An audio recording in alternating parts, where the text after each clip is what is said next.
Vamos a hablar de economía con nuestro casi columnista, digo siempre, porque bueno, nuestro economista de cabecera, con Darío Cho. ¿Cómo estás, Darío? Bienvenido. ¿Cómo andamos? ¿Todo bien? Por default debe ser. Sí, tal cual. Por defecto. Bien definido. Darío, ¿qué está pasando en la economía argentina? Porque el gobierno dice una cosa y el bolsillo dice otra. Bueno, mayormente dicen que la víscera más sensible del ser humano es el bolsillo, ¿no? Entonces, Y después una cosa blanca cuadrada así que va enchufada, que va en la cocina. Exactamente. La heladera. Entonces la heladera es el mejor predictor, ¿no?, de la economía. Por un lado sí, tenés como una dualidad económica en donde vos ves que, vamos a ponerlo en el lenguaje de la gente, a 4 o 5 le va bárbaro y a todos los demás la ven con la ñata contra el vidrio, como dice el tango. Yo, al ser porteño, digamos, los tangos son mi referencia. Y pasa eso, ¿no? Por un lado, una economía que tiene un fuerte perfil exportador, genera divisas pero no las acumula. Por el otro lado, un mercado laboral que está roto, reformado, pero que no generó un solo empleo desde la reforma laboral. Al contrario, se agudiza la pérdida de masa salarial, de puestos de trabajo. Si este fuera un país más o menos serio, se mediría bien las estadísticas de desempleo, así como las estadísticas de inflación. Y en el medio, entre que gana Paraguay, la selección argentina y Adorni se va a la casa, supuestamente, te están privatizando nucleoeléctrica subvaluada y le extienden a los Ernequian hasta el 2065 los aeropuertos de la Argentina. Esa es la realidad, digamos. Mientras tanto, el experimento sigue su curso para volver a la Argentina, a Perú. Perú o Paraguay. Te iba a decir, ¿no? El otro día escuchaba a un economista hablar que para que este modelo argentino funcione, la economía argentina tiene que ser la economía peruana. Sí, claro, porque vos tenés que generar saldos exportables cada vez mayores para alimentar o poder pagar el esquema rentístico financiero. Entonces vos tenés que exportar mucho y por ende tenés que producir mucho y además consumir poco. Y ahí es donde la parte del plan que no se explicita, pero que tiene una correlación, tiene que haber infraconsumo en la Argentina. Por eso el consumo de carne es el más bajo históricamente, y no es que se volvieron vegetarianos, ni que le gusta comer huevo, como dice el presidente. Claro. Ni la carne de burro es tan sabrosa. Simplemente no te da la billetera. Es que tiene que haber mucha exportación, se tiene que generar muchas divisas, y uno podría estar más o menos de acuerdo en eso, en tanto y en cuanto se acumulasen, cosa que no pasa. Tengo un nivel de fragilidad y un nivel de endeudamiento tremendo. Y por el otro lado, 4 o 5 se la llevan. Se la llevan con tasa de interés, se la llevan los bancos, se la llevan los 4 o 5 petroleras, los que viven de la teta del Estado, como Ornequian, los Vila, los Manzanos, que se están quedando con activos estratégicos del Estado, los Neus. Vamos, yo tengo un defecto que es como, viste, la pastilla roja y la azul de la Matrix. Entonces vos, cuando elegís estudiar algo y no te garpan, como muchos economistas, para que vos le mientas a la gente y le diga que más o menos la cosa va bien, como Schwartz y otros personajes que andan pululando por acá, y sos honesto con la gente, y bueno, a veces seguramente no te van a dar un puesto en Geral o una cabeza de lista de diputados. Parecen periodistas los economistas también. Sí, pero más que nada hay que ser honesto. El país va hacia un esquema rentístico financiero primarizador, en lenguaje técnico. Sin clase media. Sí, obviamente el pato de la boda es la clase media. Que después podemos discutir por qué la clase media consuetudinariamente se pega un tiro en el pie. Yo creo acompañando estos procesos. Sí, de meros gorilas, digamos, para no ponernos demasiado poéticos, son gorilas y piensan la política en los términos peronismo y antiperonismo. Yo lo que digo que es el fracaso de este país. Puede que a alguno no le guste el peronismo, pero peor que seguramente ser peronista es ser antiperonista, porque no exigen ninguna vara de estándar de calidad de gestión. Inclusive están dispuestos a pegarse un tiro en el pie, claro, con darle que no gobierna el peronismo. Bueno, eso es un problema, porque yo no digo que el peronismo sea la quinta esencia de la virtud política, pero seguramente tiene algún que otro plan. Y estos muchachos no tienen ningún otro plan que no sea ser antiperonista. Claro. Entonces, si vos me decís a mí que sos un cono de tránsito, pero sos el cono de tránsito más antiperonista, te ponen en todos lados.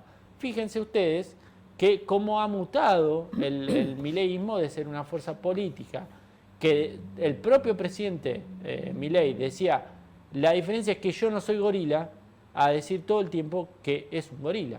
¿Por qué? Porque no tiene otro plan que no sea este, porque el plan de someter a la hambruna a Argentina para generar saldos portables, para exportar todo lo que los argentinos deberíamos por lo menos consumir dignamente, es un plan gorila. Es un plan, como él mismo lo ha dicho, ni la dictadura militar hizo lo que yo hice. Y sí, porque ni la dictadura militar hambriaban a la gente y la gente no era tan tonta, tan sonsa de dejarse hambrear tan fácilmente.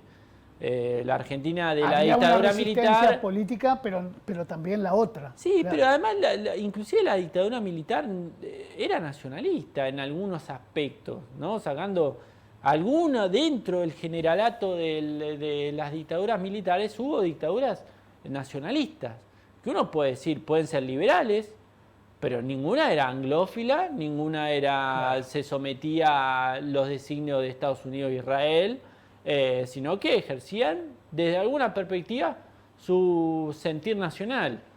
Puede compartirlo o no, pero era nacionalista. Ahora, en este caso de Martínez de Oz para acá, por eso se parecen mucho a Martínez de Oz, y a esa dictadura en particular que no era nacionalista, bueno, seguramente se siente bastante cómodo en ese lugar de no defensa de los intereses nacionales, como te estoy diciendo.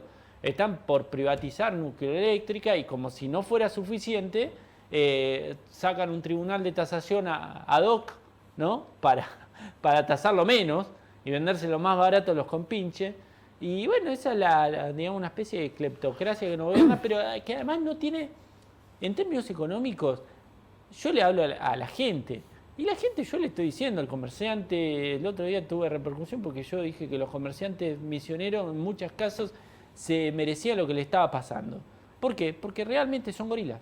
Vos te vas a la Cámara de Comercio e Industria y no tienen otra pavadería que decir impuestos y la mano y coche, como si hace 10 años atrás tenían los mismos impuestos y vendían 3 veces más.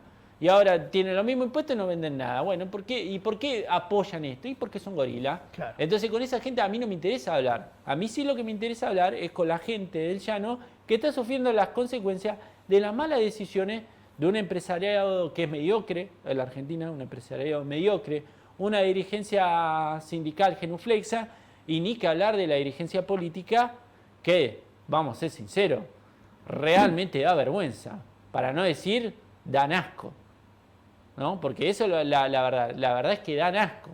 Hoy me entrevistaban por un programa de educación financiera de una diputada, Paula Franco, no sé, debe ser hija de, porque con ese apellido. Y la mejor idea para la cuestión financiera que atraviesan nuestros jóvenes que están sobreendeudados, bombardeados por la timba de las apuestas online, es hacer un programita, una jornadita de educación financiera a las escuelas, claro. Y con eso va de suyo y la laraca los medios oficialistas para decir que vamos a reflexionar con los chicos la importancia de la educación financiera. Y cuando vos lo ves, y la verdad es que las escuelas están partiéndose a pedazos. Entonces, la verdad, no parece ser la solución de la política.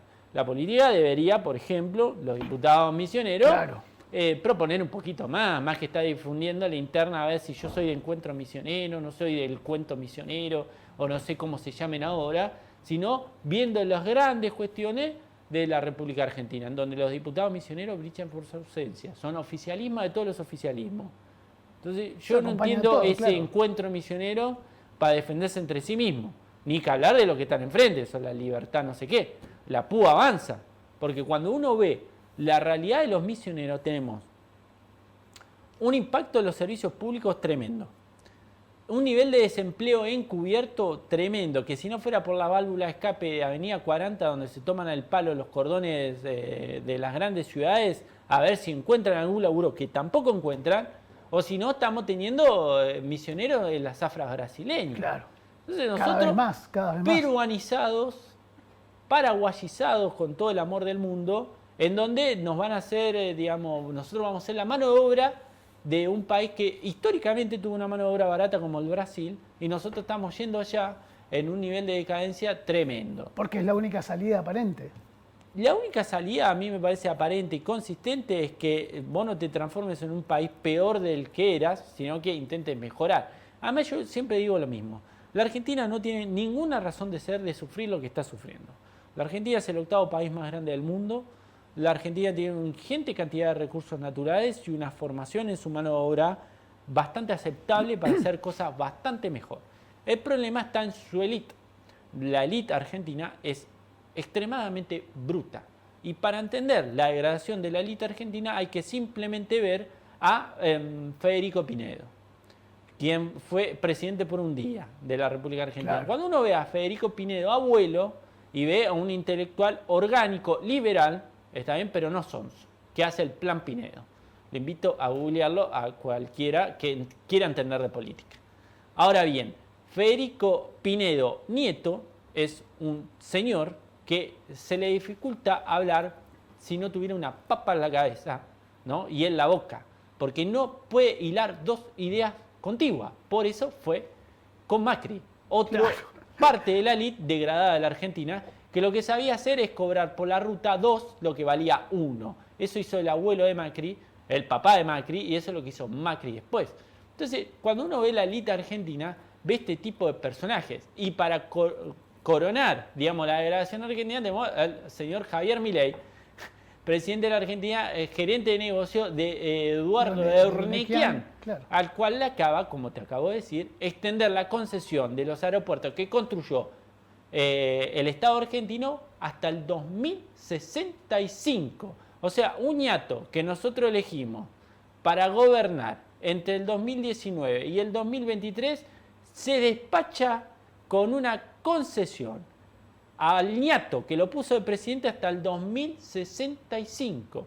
O sea, que yo en el 2065, estamos en el 2026, hacé la cuenta de todos los años que vamos a tener que transitar con los señores Urnequian administrando cada vuelo de la Argentina, incluido el aeropuerto de Posada. Exactamente. Bueno, te agradezco, ya tenemos problemas con el horario, así que... Supongo que esto no lo va a auspiciar el aeropuerto argentino. No. Estoy casi seguro. No. Bueno, después vemos si continuamos pronto con esta charla, porque bueno, como siempre, súper interesante, sí, y definiciones contundentes. Más que nada te digo, el modelo de la clase media argentina se está muriendo. Entonces la clase media tiene que tomar algún par de decisiones con respecto... Tiene que reaccionar. Yo creo que tiene que entender hacia dónde va el país. No es cierto, te voy a destruir un par de mitos si me das 2 minutos más. Sí. No es cierto que haya equilibrio fiscal. Lo que vos tenés es un equilibrio fiscal ficticio, vos tenés déficit fiscal porque capitalizan los intereses de la deuda. O sea, básicamente no paga la deuda y como no paga la deuda dicen que no tiene la deuda. Porque simplemente cuando le toca pagar te dicen dame un nuevo préstamo, extendeme, ¿no? Es como si sacaras un crédito para pagar otro crédito. Entonces no tienen tal cosa como un superávit fiscal. Segundo, el superávit comercial que están teniendo es negativo cuando vos lo ves con la balanza de pago. O sea, ni en pesos ni en dólares estamos acumulando. O sea, estamos acumulando una crisis tremenda cuyo síntoma no es una expresión inflacionaria, porque tenés un nivel de recesión de la gran flauta. Así todo vos tenés 30 puntos de inflación y un desempleo que crece, que tiene el nuevo formato de empleo demandante. O sea, vos tenés docente haciendo Uber. Entonces, si no se entiende más clarito gente de que la eso... justicia y militares haciendo Uber. Ni que hablar. Pero yo te digo, yo nunca he visto una barbaridad esa. Entonces vos tenés que salir de Uber para decir no remisero. Porque básicamente un docente preparado durante 4 años que no le alcanza un mango, dicho sea de paso, es mi propio gremio, y no le veo haciendo la araca como hacía la araca cuando tenía que pagar ganancias.